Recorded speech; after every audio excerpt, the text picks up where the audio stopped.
Hello science fans! Sa panahon ngayon, napaka-importanting mas dumami pa ang kababaihan sa STEM. At hindi lang yung basta-basta sumali.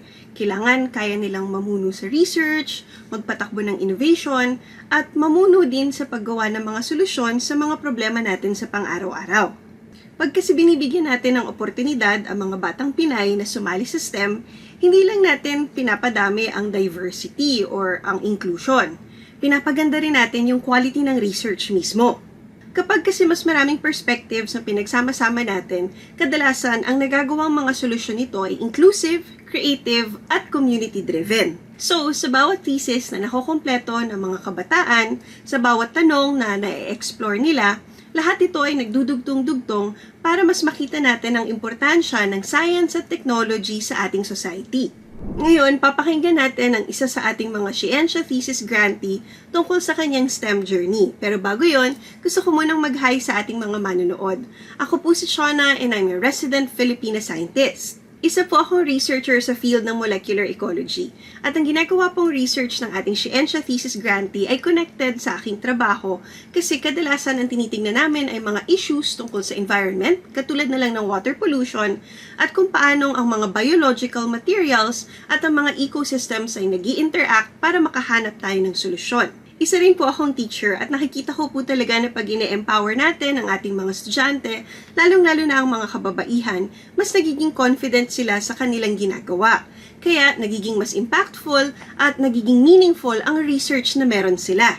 At ang SHE-ensya po ay ang aking science communication channel, kung saan gusto ko po sanang mas maging accessible at understandable ang science para mas marami pa pong Pilipino ang maka-imagine na parte sila ng science community. Sa video po na ito, i-interviewin po natin si Shanley Jules Salem, ang SHE-ensya Thesis Grantee ng 2025 tungkol sa research niya, which is yung pagtanggal ng arsenic galing sa tubig gamit ang chitosan. Napaka-promising po, napakamura at napaka-sustainable na solusyon nito, kaya sana maging maganda ang results ng kanyang research. Ito ang ilan sa mga katanungang sasagutin ni Shanley sa video na ito. Ano nga ba ang nag-inspire sa kanya para i-pursue yung research topic na meron siya? Ano ang mga challenges na na-encounter niya sa kanyang research journey? At paano makakatulong ang kanyang research sa mga communities na affected ng arsenic? Panoorin ang buong video na ito para mas marami tayong matutunan sa ating SHE-ensya Thesis Grantee. Hi Shanley, for the first question, what inspired you to pursue STEM?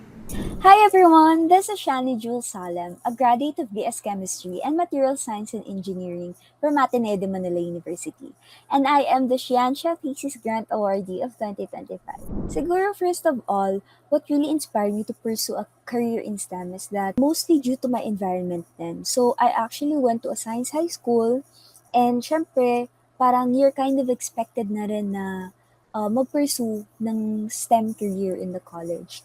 However, unlike siguro sa karamihan where they really made up their minds and said na, okay, ito talaga yung gusto kong course. Unfortunately, hindi kasi ako ganung person. So, yung journey ko or yung story ko was really something more of resilience and believing na, okay, siguro kahit mahirap to or I'm 100% uncertain or hindi talaga ako sure, diba? I would still try. I'll try my chances. I think it was during the second year or third year of college, I almost wanted to shift out of chem kasi I believe na I wasn't really smart or hardworking enough for it. Parang I just told myself na, okay, I will do what I can, I will study well, and walang mawawala if you just keep showing up every day and if you just try your best every time. Kasi palaging maraming taong willing tumulong sa'yo. And isa na din doon, syempre, yung mentors ko, professors ko, and even my peers. So, I would say na the course that I have right now, diba, yung natapos ko, it chose me just as I chose it eventually. And siguro, what I wanted to say lang then for those na siguro getting into college pa lang was that sometimes you may not like a thing at first or you have no idea na you will like it pala after trying. You just really have to be open to new opportunities and just put yourself out there, Kasi before, I used to think, diba, na I wasn't good enough na na being a scientist meant that you are the smartest person in the room. But now, I guess it's just more like uh, being the one who refuses to quit when the pressure is high enough or when the stakes are high enough, diba? And I guess I am just a product of my own experiments, kumbaga. Just trying to put myself out there.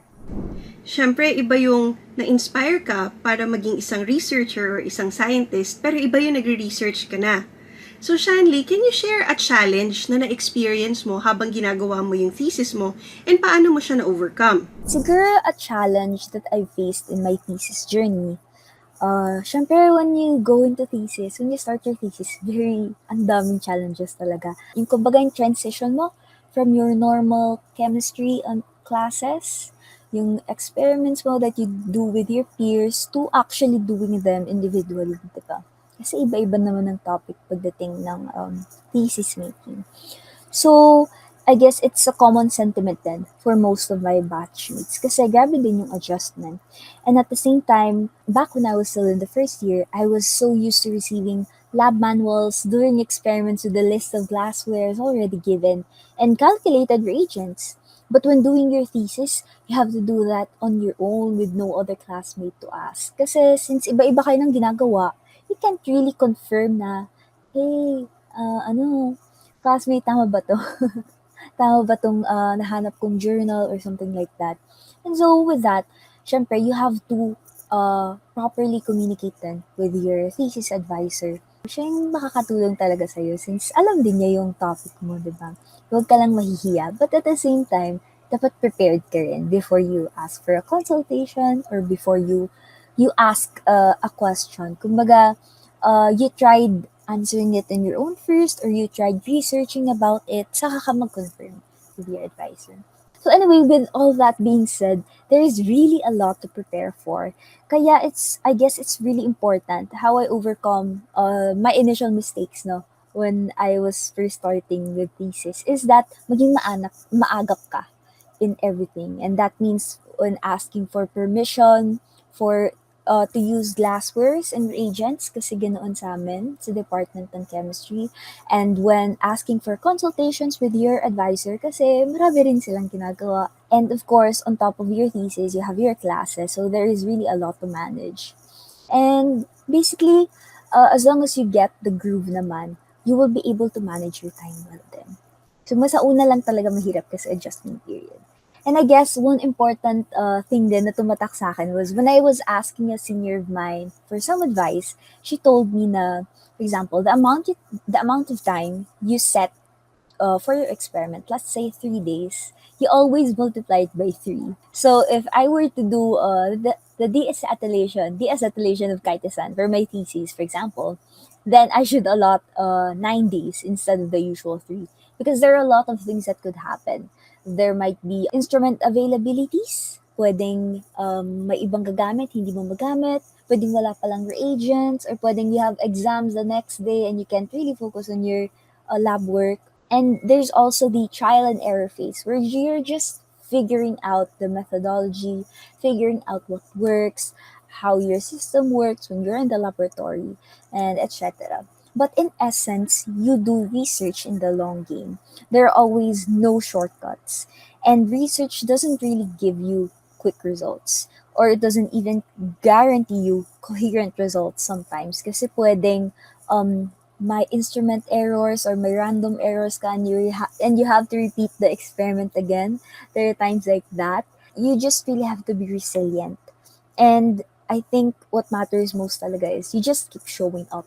So you overcome those challenges by just showing up and then trying to do better the next time. Kahit exciting ang STEM field, talagang meron talagang hardships. So, ano yung nag-i-inspire sa'yo para magpatuloy sa field na meron ka ngayon? What motivates me talaga in this field? Of course, I guess, dun muna tayo sa what. So sa what really keeps me going is simply the fun of it. I mean, sure, you would be really tired. You have laboratory experiments daily from 8 to 5 p.m. on top of other classes, and sometimes it might take a toll on you. and it demands sacrifice. But for me, there is joy in discovering something new. I could relate it to painting. You know, when you paint, when you with each stroke of the brush, you're actually able to see the image that you're forming, diba? So with each new experiment, each step, including days where you feel like nothing's going right at all, it's just a bad day, ganyan, and you just end up going home perhaps without a product or without coherent results, no? There's still knowledge born from that effort. May makukuha at makukuha ka pa rin sa pinagpagburan mo. And of course, siguro isa rin talaga is yung community eh. Very kind yung professors namin, very motivating, especially when you see that you're eager to learn. And even my peers, hindi sila nahihiya na i-share yung knowledge na meron sila or yung natutunan din nila from their thesis journey. And of course, especially talaga, ang aking thesis advisor, si Doc Ian Kendemzon, siya talagang nag-motivate sa akin. Kasi I remember nung unang year ko sa chemistry, parang nakabasag yata ako ng biret. And kasi I wasn't, hindi ako na-expose masyado when handling proper glassware nung high school due to lack of funds, ganyan.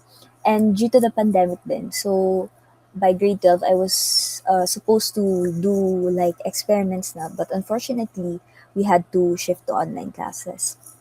And so with Doc IKD, he was very patient with me, especially with things na it was my first time doing it. And kumbaga hindi ko naramdaman na natakot ako for knowing less when I just started reading literature or researching about chitosan and arsenic and all that. But rather, I felt more encouraged to try and expand my knowledge more.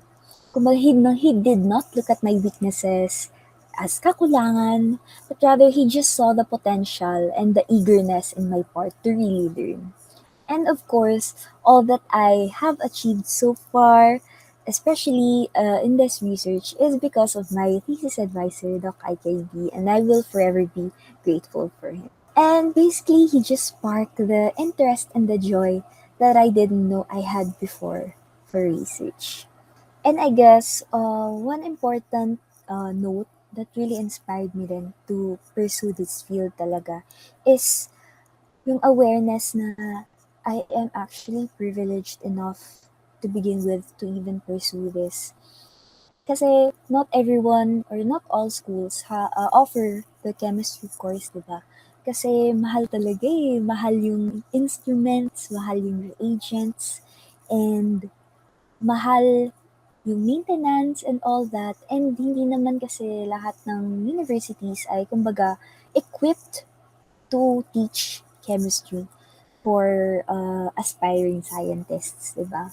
So, and siguro, I really hope that one day, students would also have the same opportunities and resources to even pursue the tiniest spark of curiosity or tiniest spark of joy that they have for research. Kasi sometimes dun lang talaga muna nagsisimula eh, by continuously asking and just curiosity. Diba? So, knowing that I have a support system like Doc IGT and the SHE-ensya community really makes me feel that I'm not just doing this for my own degree, and it's proving that curiosity is still worth funding even when the student or even when I am still figuring things out. Ano namang lesson or insight ang natutunan mo habang ginagawa mo yung thesis mo na gusto mong i-share sa ibang tao? One lesson that I've gained from working on my thesis, siguro probably is that you shouldn't be afraid to be the dumbest person in the room. I think you should think of it na, for starters, you are already inside the room, diba? So you can make the opportunity count by knowing more people who have been in the field for so long or in the industry, and perhaps learning from them. So no matter what happens, kahit na you feel like you are the dumbest person or you're just starting out, you just have to continue to show up. Fake it till you make it, ika nga. And regardless of the frustrations, the unmet deadlines, and the schedules, you really have to show up. Kasi you owe it to yourself eh. to finish the finish line, to reach the finish line, and the people who have continued to support you and guide you so far. So siguro at first, before actually doing the experiments, I had this notion na, oh okay, I really have to produce novel results in this research. And I put all these unnecessary expectations on myself. Well, that's a good goal naman, ideally, di ba? But still, there are bound to be challenges along the way. And as an undergraduate student, uh, I remember that Doc IKD used to say na it's better to have a complete and finished study rather than a perfect one. So there is no really a research that is perfect, where everything went smoothly and according to plan and you have the best results and you did not have any single failed experiment, because there will always be setbacks, and it will test your resilience not only as a person but also as a scientist. Ano naman sa tingin mo ang magiging impact ng results ng iyong research sa ating STEM community o kaya sa mga communities na naaapektuhan ng arsenic contamination? I guess since the Philippines lacks funding and research initiatives, despite the brilliance and talent that our scientists have, I hope that my thesis will be able to at least help towards the knowledge or spreading awareness regarding this issue. Kasi with my thesis, I really wanted to address two problems. And first is that the abundance of the shell waste that we can use, or where we can extract chitosan from, and at the same time the second one rather is a growing concern for arsenic water contamination. And we treat the problems with the shell waste by extracting chitosan and using it as a base polymer for the uh, iron composite beads.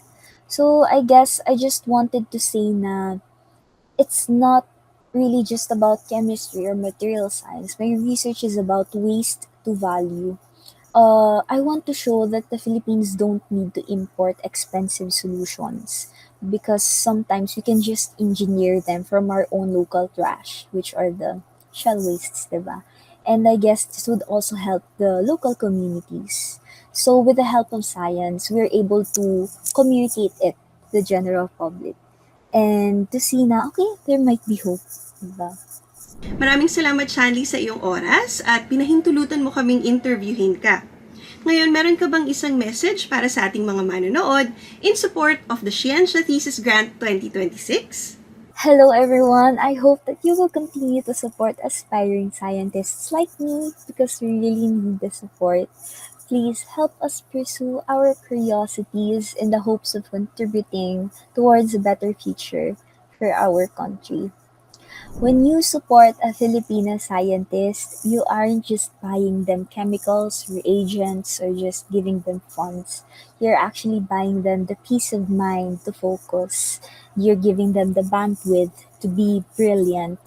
And your support allows us to choose research over survival. Sa gaya ng pagsuporta niyo sa akin, sana'y makita niyo rin sa inyong puso na tumulong sa susunod na Filipina scientists na mahahandugan ng SHE-ensya Thesis Grant 2026. Once again, this has been Shanley Salem. Maraming salamat sa pakikinig. At ayun na nga po, nilaunch na po natin ang SHE-ensya Thesis Grant 2026. Tulungan niyo po kaming tumulong pa sa mas maraming tao by sharing our fundraising links na makikita sa description ng video na ito at sa ating mga social media pages.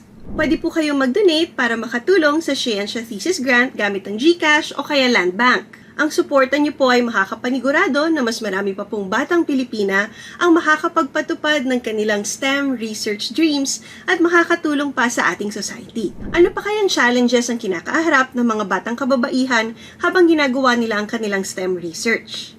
Paano kayang ang mga research na ginagawa ng katulad ni Shanley ay makakatulong sa mga Pilipino? Kwentuhan naman po tayo. Share your thoughts in the comment section below.